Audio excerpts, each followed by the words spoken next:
to the natural people walking by.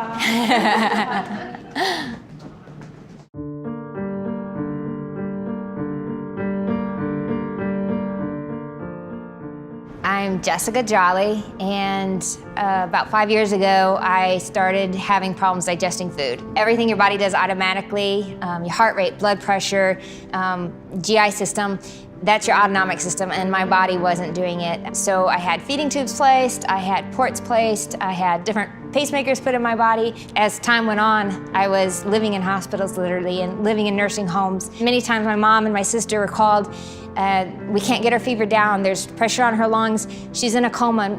If she wakes up, there's probably gonna be brain damage. As I was getting sicker, I was becoming a constant figure in the intensive care unit. At many points, they had no problem telling me, this is the best we can do.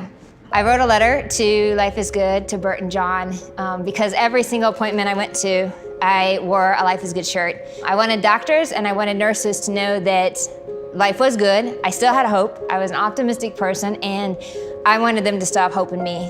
Dear Bert and John, I have been a major fan of Life is Good for several years now. Last December, when I developed a serious gastrointestinal disorder, gastroparesis, my life was flipped upside down. I have dealt with my fair share of health problems over the years and have always worn a Life is Good shirt to every appointment, procedure, and test.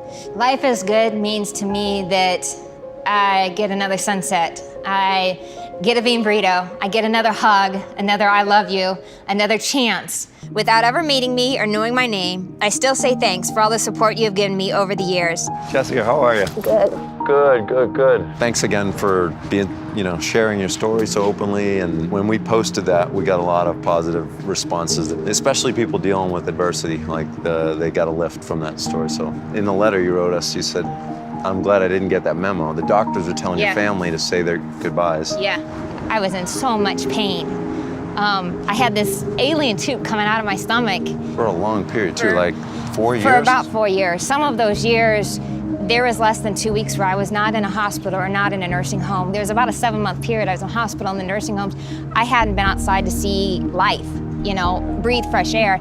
I remember going out and seeing the leaves fall, and I picked up a leaf, put it in a book, and it was like, okay, I've touched it. I don't know when I'm going out again. I mean... I know, people take those for granted. Are there other things that you're grateful to have now?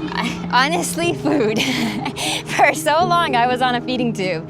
The fact that I can go have a bean burrito and some nachos and cheese, I love food now. Yes. How did you manage to not get so discouraged that you just gave in? One person, Haley Jane Graham. Shortly before I started getting crazy sick, she had a long battle with ovarian cancer, and she passed away at 22.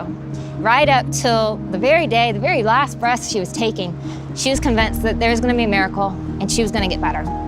I thought, well, if she can have hope, then I can have hope. So I kept going. Was there anything that's specific that's been a challenge that you've had to work through? It's figuring out where I fit in next. Yeah. For such a long time, I was so sick that all I could think of was getting through the next day, just literally. And now it's, okay, what next? Where do I belong? Now that I've been, knock on wood, an entire year hospital-free, I don't know what the rest of the world holds. I wanted to do this because I read still a lot of people that are going through the same very rare things that I had going on. I want them to know that don't believe the lies. Don't believe that this is the rest of your life, that this is all there is and you're not going to get better. I get to write another story, draw another picture, run another mile. Thank you so much, You're Jessica. welcome. Life is Good means to me that I woke up the next day, that I got another breath. Thank you so much for watching that video. Your stories are our stories, so keep them coming. Your stories are fuel to us. Share with us on social. Email us at fuel@lifeisgood.com. Here's the link to our website and more videos right here.